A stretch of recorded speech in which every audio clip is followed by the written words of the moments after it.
سلام رفقا.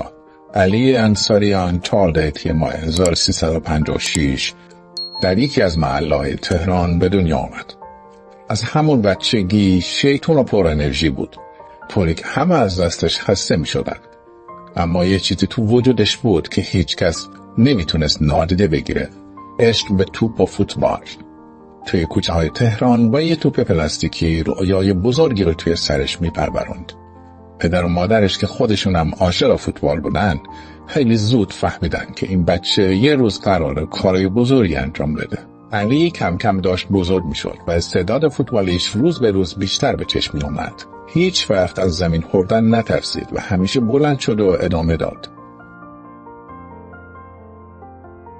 اون با زحمت و تلاش خودش رو بالا کشید و بالاخره پیراهن فجر سپاسی رو پوشید. اما این فقط اول راه بود. خیلی زود پرسپولیس سراغش اومد. علی تو پرسپولیس نه تنها یه مدافع محکم و جنگنده شد، بلکه با اون تعصب و غیرتش قلب هوادارا رو برد.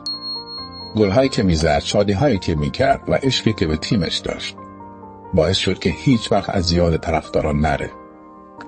البته بعدها تو تیم‌های دیگه مثل استقلال، سایپا و استیلازین هم بازی کرد، ولی همیشه عشق اول آخرش پرسپولیس بود.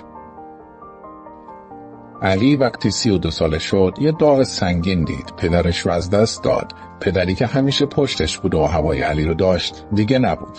این اتفاق خیلی روش تأثیر گذاشت. بعد از رفتن پدر مادرش تنها شد. یه غم بزرگ رو تو دلش تحمل کرد، ولی علی همیشه کنارش موند. شد همه دنیا، شد تکیه‌گاهش. هیچ وقت نذاشت مادرش احساس تنهایی کنه.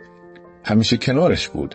همیشه هواشو داشت. با تمام وجود ازش مراقبت میکرد، چون عشق علی به مادرش بی حد و مرز بود. خیلی از فوتبالیستا وقتی از فوتبال خداحافظی میکنن کم کم از یاد مردم میرن، اما علی یه مسیر متفاوت رو انتخاب کرد.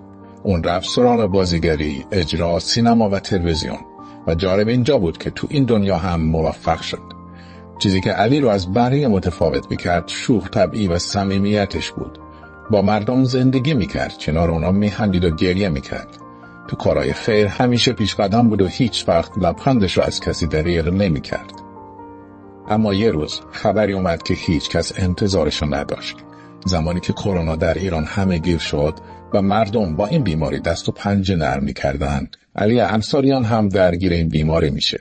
مرداد سلام، چطوری مرداد؟ بهتری؟ وای دارم میمیرم مرداد.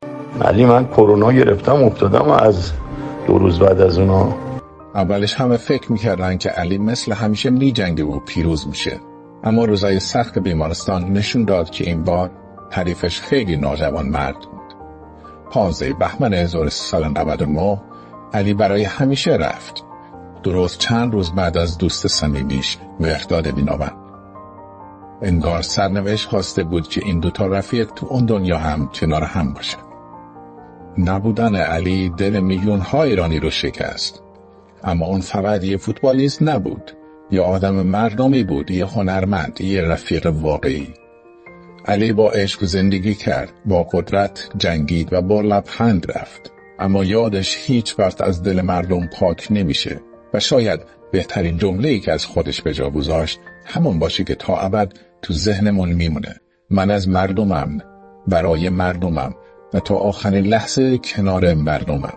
رفقا خیلی ممنون که یه بار دیگه افتخار دادید و ویدیو دیگری از استودیو جادوی انیمیشن رو نگاه کردید.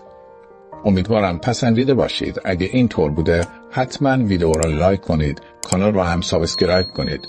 نظرتون رو توی بخش کامنت ها بنویسید تا کمک کنه ویدیو به دست افراد بیشتری برسه.